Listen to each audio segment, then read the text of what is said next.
Pour la santé, pour tout ce qui fait notre esprit en nom de Jésus.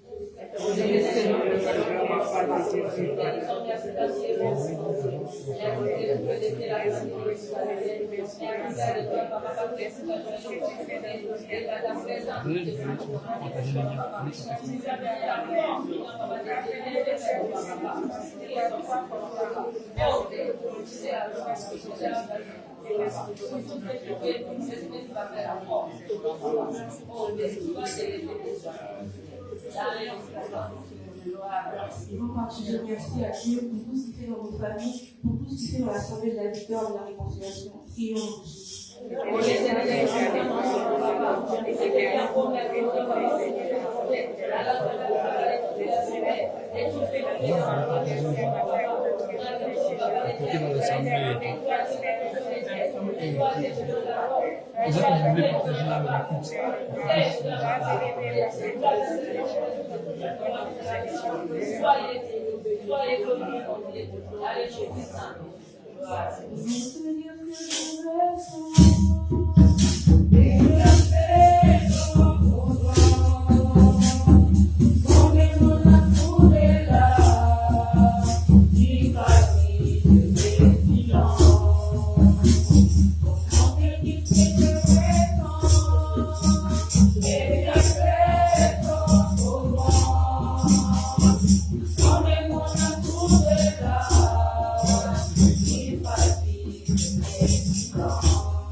Nous avons fait des choses qui n'ont pas rendu gloire à Dieu.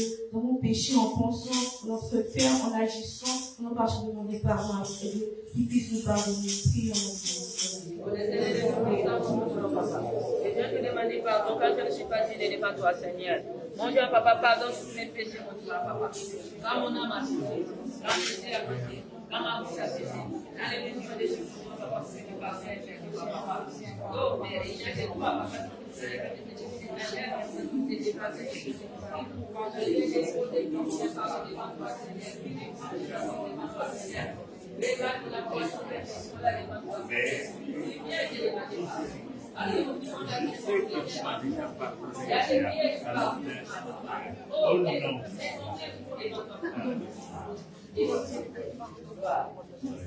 Nous marchons devant les parents pour les noms de nos familles, parents pour les bien-aimés qui ne sont pas là. Prions en Jésus.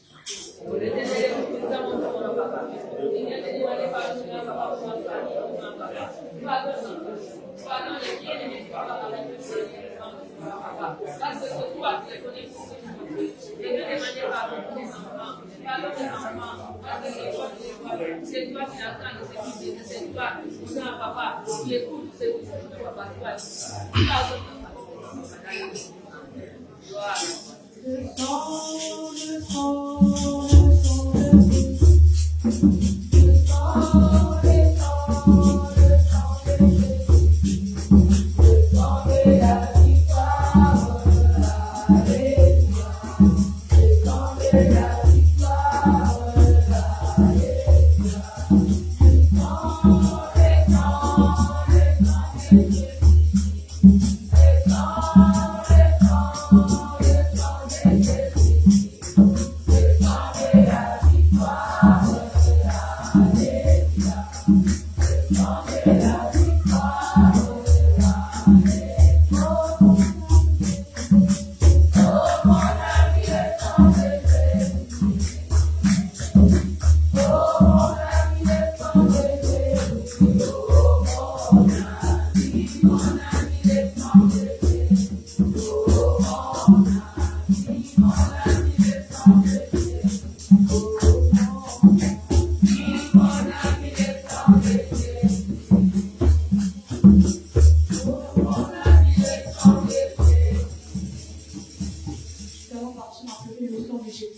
Le sang qui a fait victoire à la croix de Golgotha, le sang de Jésus-Christ puisse nous purifier, le sang de Jésus-Christ puisse enlever tout ce qui n'est pas de Dieu. Prions en Jésus. Que les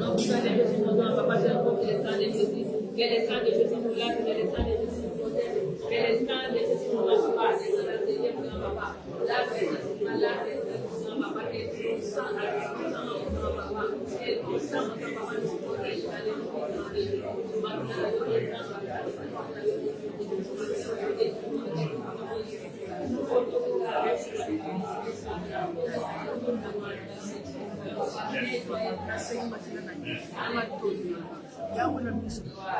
Le sang de Jésus-Christ dans nos maisons, dans l'église, dans les maisons des biens qui ne sont pas là. Prions en Jésus. J'envoie les sangs de Jésus dans ma maison, j'envoie les sangs de Jésus dans ma maison, les sangs de Jésus dans les chambres, les salles, les papa, que les sangs de Jésus dans ma maison, que les sangs de Jésus dans ma maison, que les sangs de Jésus dans papa, dans le maison, papa, de toutes les chacun de tout mon papa, que les sangs de Jésus dans papa, non de maison, papa, de toutes les chacun père, dans les noms puissants de Jésus. Gloire à toi, Seigneur. Quand tu descends, tu nous arrêtes, il y a l'enfer, entre tes déserts. Quand tu descends, la grosse personne, il y a l'enfer, entre tes déserts. Quand tu descends, tu nous arrêtes, il y a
esprit de paix, de joie, d'amour qui vient prendre la possession de cet endroit. Prions au nom de Jésus.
On a intercédé pour le monde, on a intercédé pour les prisonniers, on a intercédé pour les malades. Prions au nom de Jésus-Christ.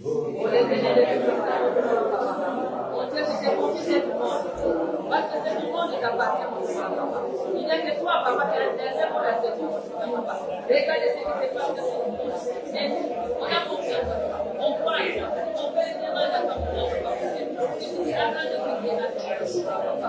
Oh, mais chaque ceux qui ont fait des maladies, toi, maladie, il n'a pas de cas. Dans la vie des il n'a pas de cas. Toi, maladie, toi, l'esprit des morts. Je te charge, je te condamne. Voilà. Allez. Nous recommandons nos vies entre les mains de Dieu, nos familles entre les mains de Dieu, nos affaires, nos travail et nos études. Prions au nom de Jésus.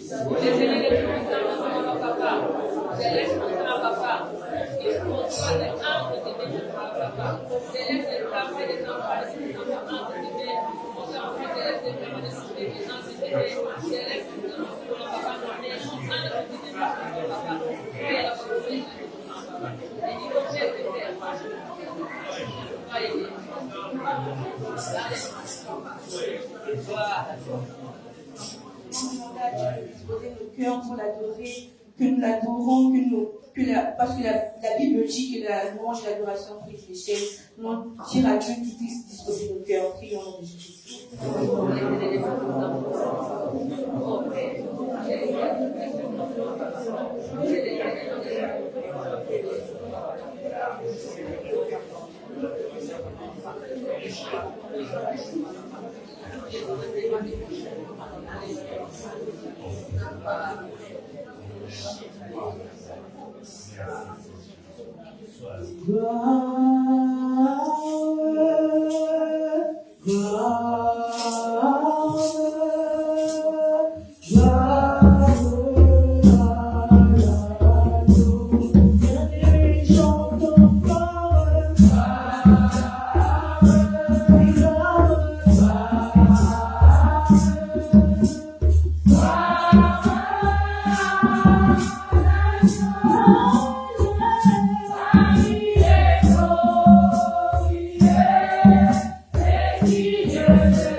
car il s'est manifesté, il était avec nous, son onction est sur nous. Nous allons partir de recommander la deuxième partie de la prédication et la pasteur José Antosé simplement. Nous allons partir à dire à Dieu que nous comprenons la parole et que nous la mettions en pratique. Prions au nom de Jésus-Christ.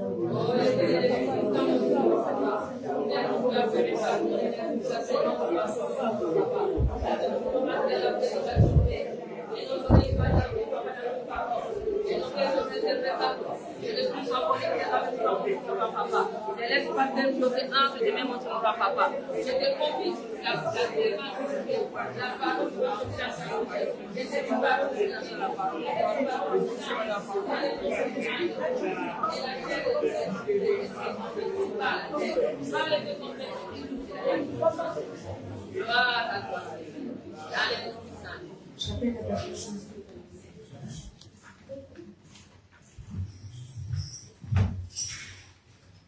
Amen. Amen. Bonjour, mes chers frères. Alléluia. Amen. Amen.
Dieu puissant, Dieu vivant. On va prendre le Bible dans le livre de 1 roi. 1 roi 13.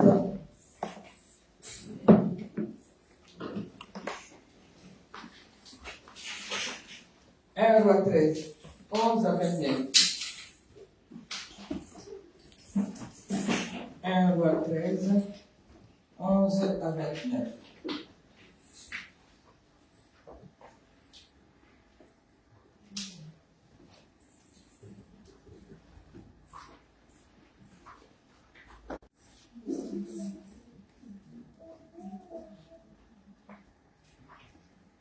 J'ai lu la parole de Dieu dans le livre de 1 Roi 13, 11 à 29. J'ai lu la parole. J'ai prié, Papa, tu es Seigneur qui nous a donné cette parole, Papa. Tu es Dieu vivant, tu le sais, Papa, nous donner, on doit, Papa, le discernement de la parole, Père. Bénis ta parole que nous allons écouter, Papa, ce matin, mon Dieu, on va. Bénis chacun de nos doigts qui vont l'écouter, Seigneur. Dieu vivant et véritable, Dieu, Papa, donne la compréhension de ta parole. Donne, mon Dieu, Papa, l'amour de ta parole et vraiment et le pratique. Parce que nous voulons, Papa, que ta parole soit notre vie. Nous apporte la vie dans nos vies à travers ta parole, Père. Bénis chacun de nous qui vont écouter cela. Que mon Dieu, moi, Seigneur, Papa, bénis la bouche qui va parler de ta part. Que moi, je m'efface, que tu prennes toute la place parce que c'est tout ça, Papa. Merci pour tout ce que tu nous donnes, Papa. Papa, c'est pour notre santé, Papa. Passer ta parole et pour notre santé spirituelle. Dieu vivant et véritable Dieu, tout cela entre tes mains. Merci pour tout louange que nous pouvons te dire au nom de Jésus. Nous disons Amen. Amen. Je lis la parole de Dieu. Or, il y avait un vieux prophète qui racontait toutes les choses que l'homme de Dieu avait fait à Bethel. Ces jours-là, et la parole qu'il avait dite au roi, lorsqu'il en eut fait des récits de leur persistance. Il leur dit, par quel chemin s'en est-il allé? Ses fils avaient vu que par quel chemin s'en était allé l'homme de Dieu qui était venu de Juda. Et il dit à ses fils, scellez-moi l'âne. Il lui scella l'âne et il monta dessus. Et il alla après l'homme de Dieu. Et il le trouva assis sous un térébenth. Il lui dit, es-tu l'homme de Dieu qui est venu de Juda? Il répondit, je le suis. Alors il lui dit, viens avec moi à la maison et tu prendras quelque nourriture. Mais il répondit, je ne puis ni retourner avec toi, ni entrer chez toi. Je ne mangerai point de pain, je ne boirai point d'eau avec toi en celui-ci. Car il m'a été dit, par la parole de l'Éternel, tu ne mangeras point de pain et tu ne boiras point d'eau et tu ne prendras pas à ton retour le chemin par lequel tu seras allé.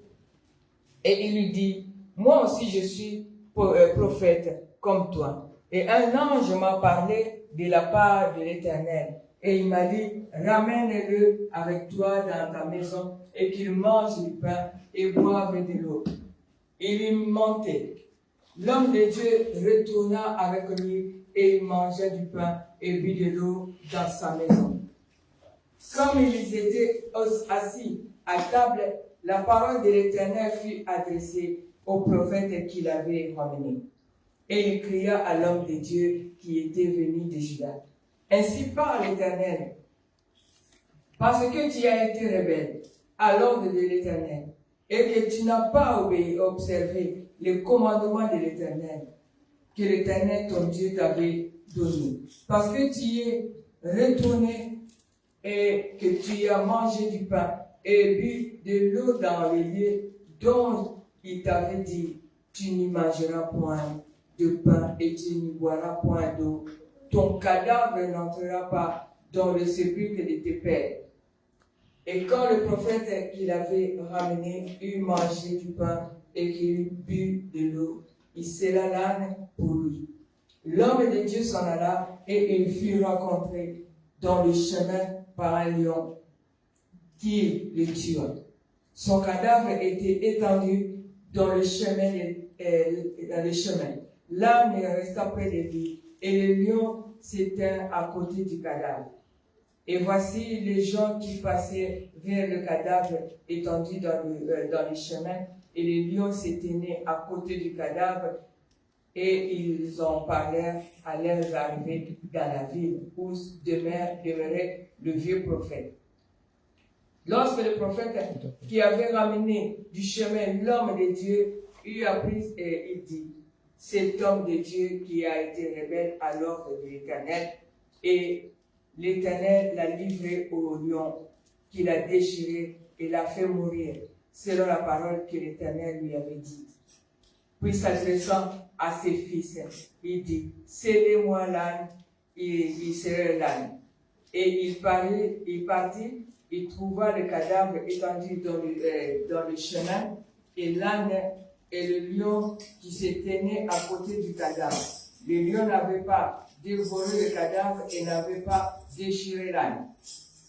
Le prophète releva le cadavre de l'homme de Dieu et le plaça sur l'âne, et le ramena, et le vieux prophète rentra dans la ville pour le pleurer et pour l'enterrer. Amen. Amen. La parole de Dieu se trouve puissance, la parole de Dieu est la vérité. Le sujet de ce matin, c'est la désobéissance à Dieu a des conséquences. Amen. Cet homme de Dieu, quand on regarde bien, qui a été envoyé à Bethel, il venait de Juda, de notre ville. Mais quand on regarde bien, dans la ville de Bethel, il y avait aussi un prophète. Et cet homme-là, l'homme de Dieu, Dieu nous dit dans verset 1, il dit, voici un homme de Dieu arriva de Juda pour aller à Bethel. Mais quand on regarde cet homme-là, Dieu dit l'homme de Dieu. Et quand on regarde le prophète de Bethel, il dit le vieux prophète. On voit que cette personne-là, le prophète-là, l'autre était vieux, donc il avait l'expérience. L'autre aussi, il avait son expérience avec Dieu. Chacun de nous a l'expérience avec Dieu. Le parcours n'est pas le même. Parce que cet homme-là, on regarde, on appelle qu'il était rebelle. Mais cette personne-là que Dieu a dévoré, que le lion a tué, il ne l'a pas dévoré. Il a seulement tué. Parce que c'est un homme de Dieu. Parce qu'il a été rebelle, oui. Mais cet homme-là avait accompli l'œuvre que Dieu lui avait amené à faire à Bethel. Il est arrivé, il a fait ce qu'il fallait. En retour, il a rencontré quelqu'un. Des fois dans nos vies, on fonctionne. On est en train de fonctionner dans l'œuvre de Dieu. Mais ton parcours avec Dieu, ça va s'arrêter. Et il y a toujours des circonstances qui vont faire que tu arrêtes. Cet homme-là, il a fonctionné, il est arrivé, il a fait ce qu'il fallait. La puissance de Dieu s'est manifestée dans Bethel. Dans le retour, l'ennemi se présenta. Parce que quand on regarde cela, on voit un vieux homme, un vieux prophète qui était dans la ville. Et il a menti. Pourquoi il a menti? Dans le monde, dans chacun de nous, lorsque tu vois quelqu'un qui est en train d'évoluer, toi tu es déjà là. Tu as fait ce qu'il fallait. Mais tu ne veux pas celui-là qui est en train d'évoluer. Dieu t'a laissé évoluer dans l'œuvre de Dieu. Et quand Dieu commence à relever quelqu'un d'autre pour aussi évoluer, mais celui-là qui est vieux, celui-là qui est ancien, il ne veut pas un autre qui puisse venir. Parce qu'en fait, c'est l'état d'âme d'une personne. C'est la jalousie parce qu'on doit faire attention à cela. Quand on est serviteur de Dieu, on doit faire attention. Parce que tout cela est lié à nous. Parce que notre corps a des désirs contraires à celle de l'esprit. Parce que ce qu'on dit, la jalousie, elle est là. Mais la jalousie, en un serviteur de Dieu, il s'endort. Parce que je contrôle la jalousie. Parce qu'il est dans le corps. Le corps a les désirs contraires à celle de l'esprit. Ça signifie que mon corps a des désirs qui ne plaît pas à Dieu, qui est contre l'esprit. Parce que moi, je n'ai pas de jalousie. Il est au plus profond de toi. Il y aura un certain moment des circonstances, tu vas sentir que ça commence à monter. Mais toi, domine ce qui est en train de monter. La colère qui arrive, tu es en colère. quand tu n'arrives pas à surmonter ta colère, il y a la haine qui arrive, qui va s'asseoir et tu deviens quelqu'un de méchant. L'homme de Dieu est là, on ne l'a pas envoyé pour que l'homme de Bethel, le prophète de Bethel, on ne l'a pas envoyé, Dieu ne l'a pas envoyé. Mais la mission, ce n'était pas pour lui. La mission, c'était pour celui-là qui vient de Juda. Mais celui-là qui vient de Juda, Dieu aussi, il fait des choses ensemble. Parce que cet homme-là, c'était la fin de son histoire. C'était la fin de ce que Dieu lui a envoyé à faire. Mais Dieu a regardé à son cœur. Dieu, il nous connaît. On a des faiblesses, nous, les personnes, nous, les êtres de Dieu, le peuple de Dieu, tout homme a une faiblesse. Maintenant, il connaît bien et il le répète que Dieu m'a dit il ne faut pas que je mange là, il ne faut pas que je boive. Il a dit au roi, il a dit au prophète, mais il est quand même de manger. La parole de Dieu, lorsque ça sort, ça fait toujours l'effet. Quand tu t'interdis quelque chose, Dieu te dit ne fais pas ça. Mais quand tu commences à élargir, tu commences à avoir un peu des petits reflets dans le sens des excuses. Et tu te dis que ça va aller, ce n'est pas grave. Mais pour Dieu, c'est grave parce qu'il a dit. Quand Dieu il dit, et il faut le suivre. Quand Dieu il dit, il faut exécuter. Quand Dieu il dit que tu ne peux pas le faire, ne le fais pas. Parce que la parole de Dieu, c'est la parole de Dieu. C'est notre Père, c'est lui qui nous a créés. C'est pour notre bien.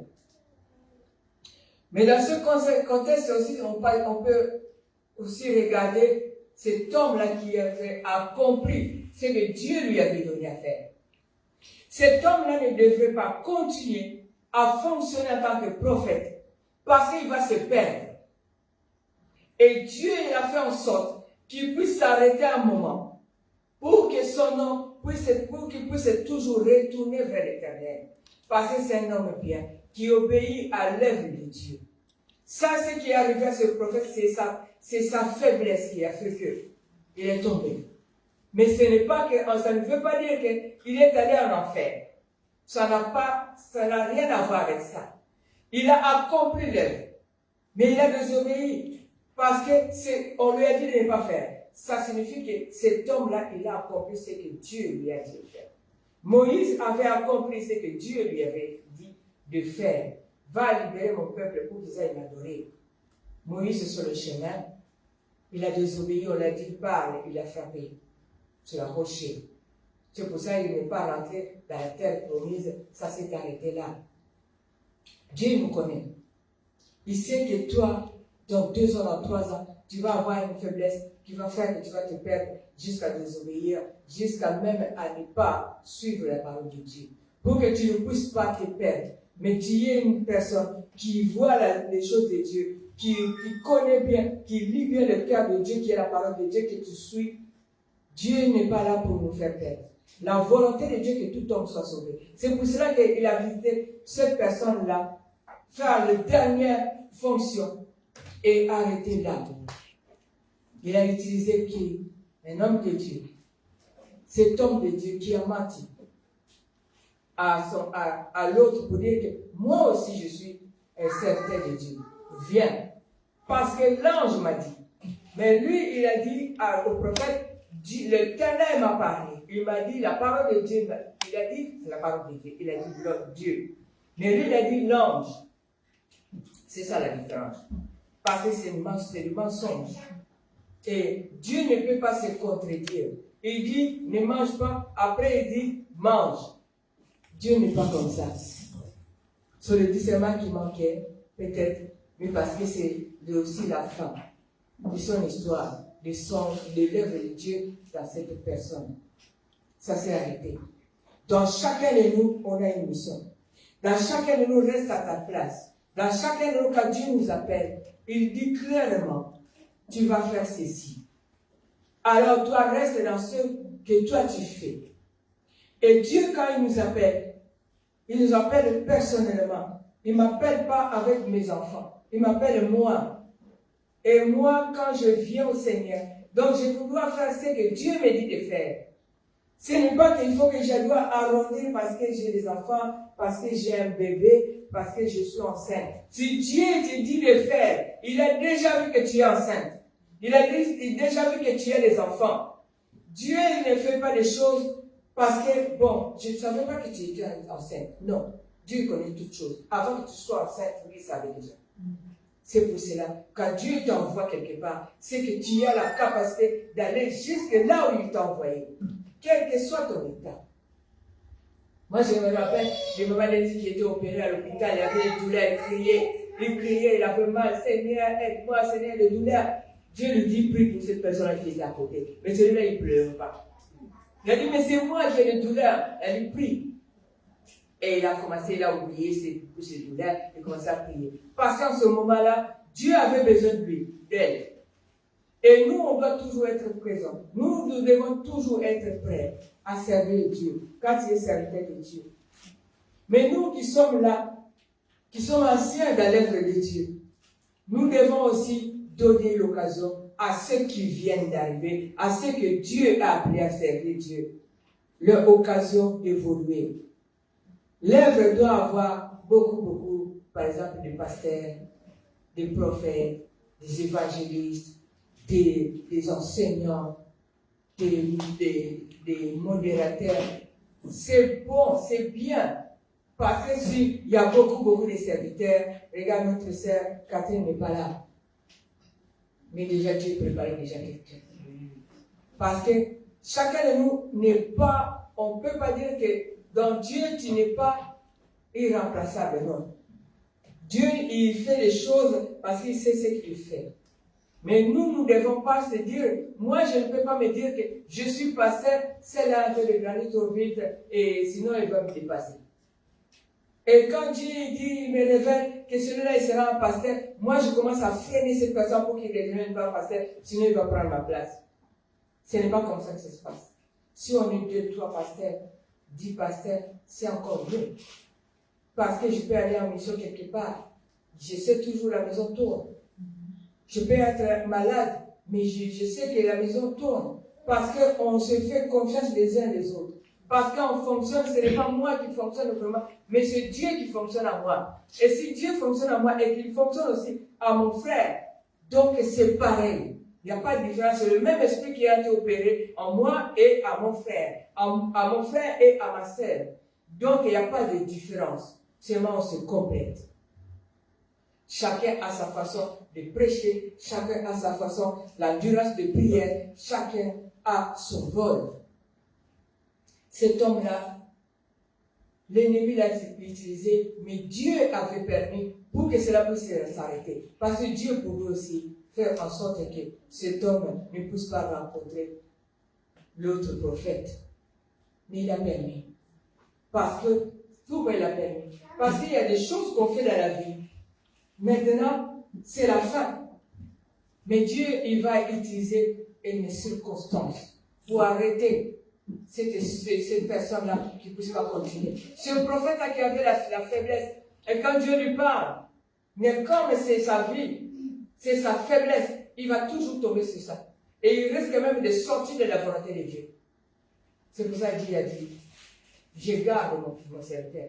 C'est triste pour ceux qui restent, mais ce n'est pas triste pour Dieu. Parce qu'il a récupéré son serviteur. C'est ce qui est arrivé à ce prophète-là. Donc, continue à fonctionner selon Dieu. Parce que Moïse a été appelé. Moïse a fait ce que Dieu lui avait appelé à faire. Mais comme il fallait qu'ils rentrent tous, parce qu'ils étaient trois qui étaient traversés, qui étaient restés en vie. Quand ils ont quitté le désert, c'était Josué, Caleb et Moïse. Mais Moïse avait il avait désobéi. Et comme il avait désobéi, il était quelqu'un de très nerveux. Et Dieu s'est dit, est-ce qu'il y a terre promise?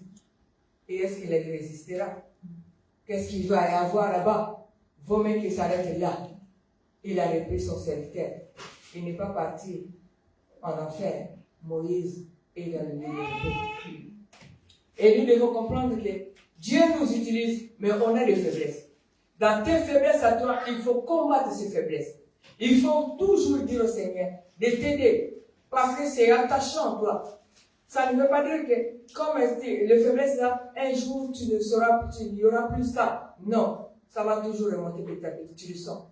Mais tu dis Seigneur, que prends contrôle. Je neutralise. Je n'en veux pas. Et ça va se calmer. À chaque fois, jusqu'à ce que tu vas voir que tu ne vas plus le ressentir. Mais quand quelqu'un t'insulte et que quelqu'un commence à t'insulter, on ne peut pas dire qu'il n'y a rien qui remonte là dans l'estomac. Tu le sens, mais tu le contrôles. Tu le contrôles et tu pries pour que cela ne puisse pas déborder. C'est ça notre vie à nous. Mais c'est la vie de tous les jours. Parce qu'on est dans ce monde qui est là, mais on n'est pas du monde. Si une personne dit Amen, parce que je n'ai pas de péché, c'est un menteur.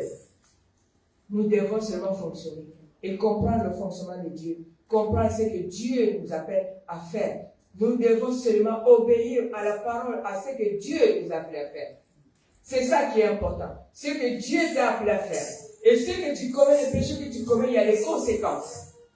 Parce que ces conséquences, tu vas le payer. Parce que c'est ta faiblesse que tu n'arrives pas à dominer. Tu vas toujours payer. Comme David a payé parce qu'il a tué quelqu'un. Il a tué quelqu'un parce qu'il gardait la femme. Il avait payé. Son fils était décédé.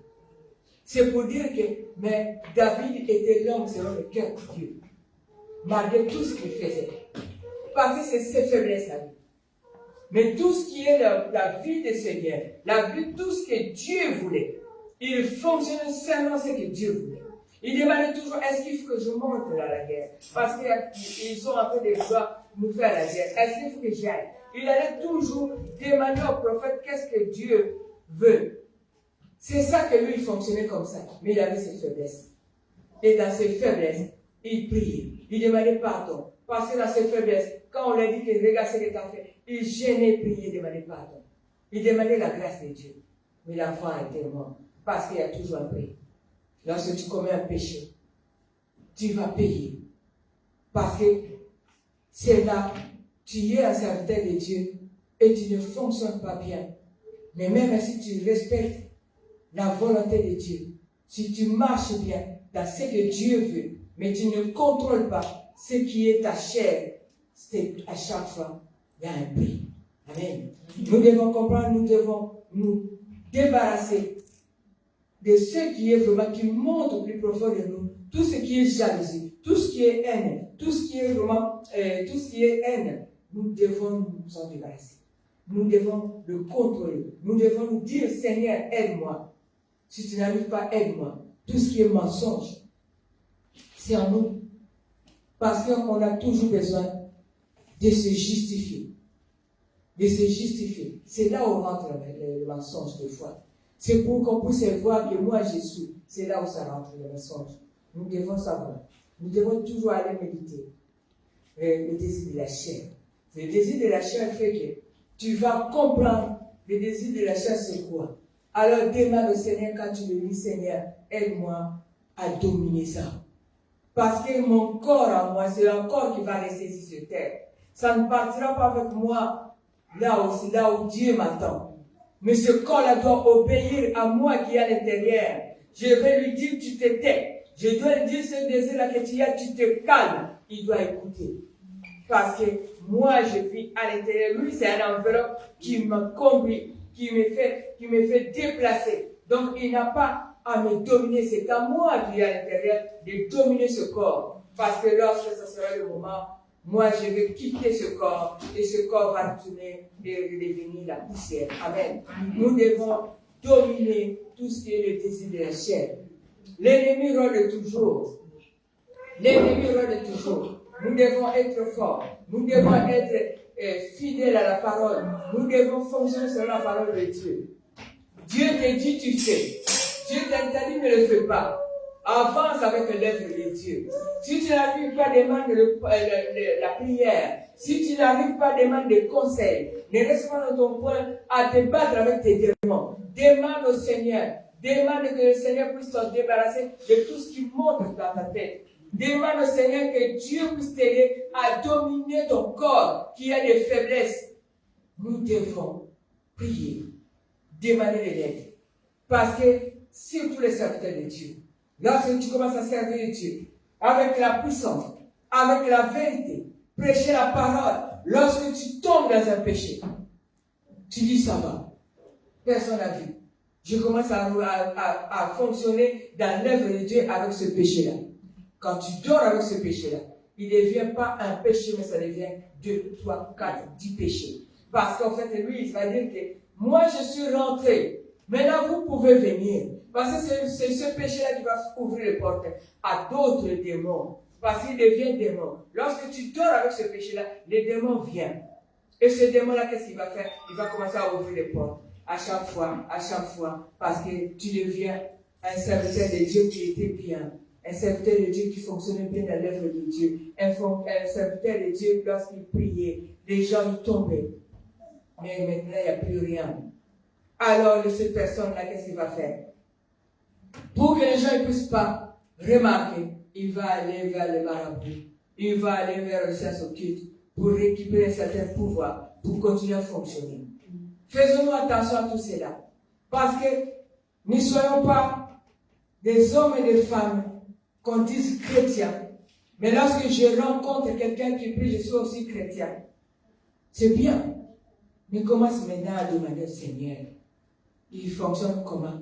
Quel est l'état d'âme? Si tu veux te faire ami avec cette personne-là, que Dieu t'éclaire. Parce qu'il y a des chrétiens qui sont démoniaques, qui sont maintenant dans le royaume que, quand je dis, ils ont accepté Jésus-Christ, mais c'est une mascarade. Ils sont là parce que pour piéger tous ces serviteurs de Dieu, tous ces chrétiens qui prient en esprit en vérité. Ils viennent dans les églises pour venir récupérer tous ceux qui ont accepté Jésus, les faire sortir de la volonté de Dieu. C'est pour ça que Dieu nous demande de vivre en esprit, de prier en esprit en vérité, d'être vraiment dans la présence de Dieu, mais en esprit en vérité. Il n'y a que là que tu vas rencontrer la vérité. Il n'y a que là, dans la présence de Dieu, en esprit en vérité, que tu vas connaître celui qui est en face. Parce que c'est Dieu seul qui sonde le cœur et le rein. Tu ne peux pas sonner, tu ne sais pas. Et ils viennent aussi avec une gentillesse, avec vraiment l'envie de t'aider, de t'aimer. Tu vas te dire que c'est un ange. Tu vas te dire qu'il peut même se ruiner. Parce que seulement parce qu'il veut vraiment te récupérer, te sortir de la volonté de Dieu. Une personne comme ça peut se ruiner. Pour que toi tu puisses sortir. Parce que lui, quand il fait ça, il arrive à faire ça, il a un prix. Il a des grades dans leur monde des ténèbres. Restons vraiment dans la présence de Dieu.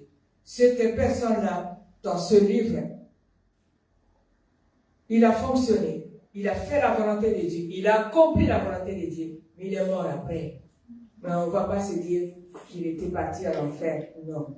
Il a accompli ce que Dieu voulait qu'il accomplisse. Mais il est mort par ses faiblesses. Amen. Que Dieu vous bénisse. Amen.